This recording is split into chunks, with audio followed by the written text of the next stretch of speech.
Kajian pemikiran Islam Pena Pembaharu telah menyimpulkan beberapa poin yang menghambat laju perjalanan kebangkitan kita. Pertama, naluri kebangkitan Islam cenderung bersifat reaktif dan tidak lahir dari kesadaran dalam akan kebangkitan itu sendiri. Naluri itu lahir disulut oleh keterdesakan kondisi kita yang dihimpit oleh gerakan imperialisme dari luar dan musibah keterbelakangan dari dalam.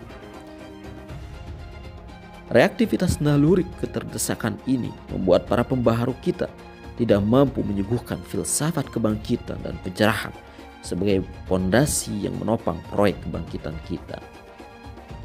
Kedua, ketika para pembaharu kita sepanjang abad ke-20 Masehi berusaha untuk meletakkan dasar-dasar kebangkitan, dunia Islam kebagian getah bahkan menjadi korban langsung dari peristiwa-peristiwa besar yang mengubah alur sejarah dunia, seperti Perang Dunia I, Perang Dunia II, runtuhnya Khilafah Utsmaniyah, Perang Dingin, Perang Arab-Israel, dan sebagainya. Peristiwa-peristiwa tersebut tentu saja sangat memperlambat laju perjalanan kebangkitan kita.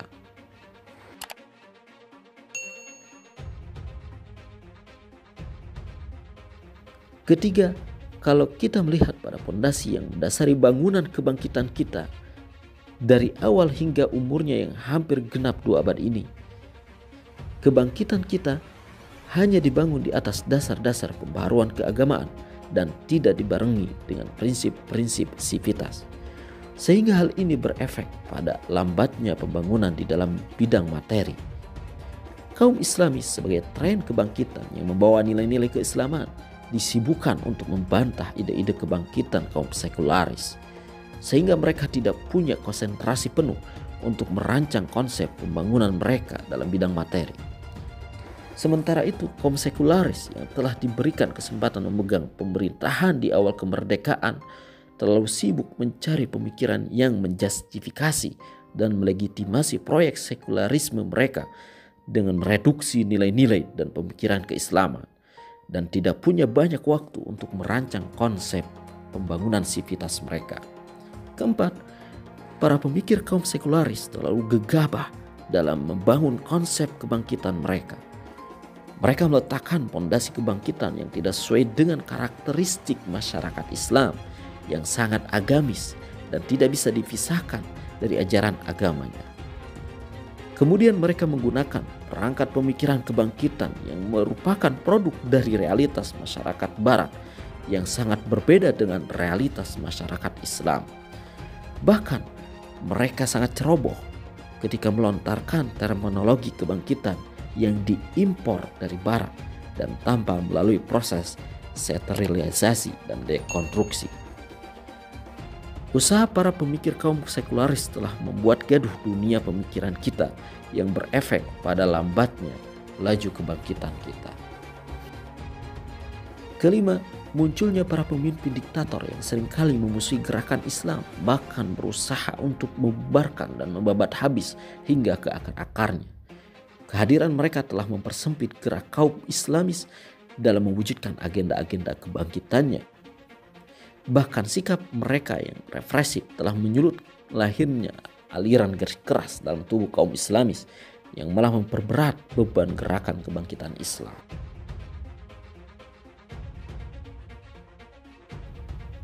Keenam, masih kuatnya pengaruh kaum tradisionalis yang selalu memiliki pandangan berlawanan dengan kaum reformis. Di Aljazair misalnya, kaum tarekat yang telah mendarah daging di masyarakat selalu memusuhi gerakan pembaharuan bin Bades dan mencapnya sebagai gerakan Abdawi atau gerakan yang terpengaruh oleh pembaharuan Muhammad Abduh. Di Indonesia juga kita menemukan bagaimana kaum tradisionalis menentang secara keras pemikiran pembaharuan Kiai Haji Ahmad Dahlan, sang pembaharu dan pencerah di bumi Nusantara. Seperti dalam kasus pelurusan arah kiblat, khutbah Jumat menggunakan bahasa daerah, menyelenggarakan sekolah menggunakan sarana buatan Belanda.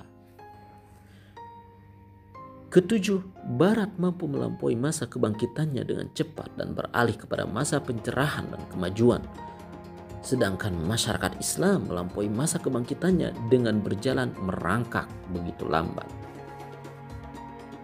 Hal ini karena ketika Barat memasuki masa kebangkitannya di abad ke-16 Masehi, peradaban lain, terutama peradaban Islam yang menjadi rivalnya, berjalan menuju masa kemundurannya.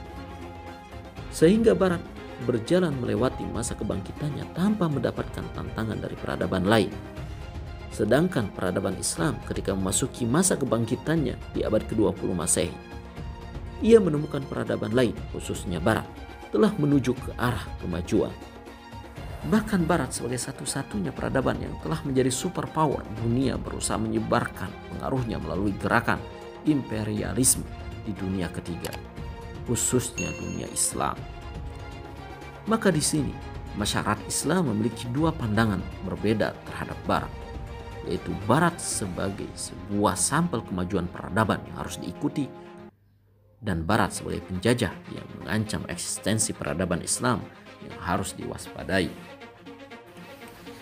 Kedelapan, realitas dunia Islam yang secara geografis terpecah ke dalam negara-negara bangsa dan secara historis terkotak-kotak ke dalam nilai-nilai budaya setempat sebelum datangnya Islam.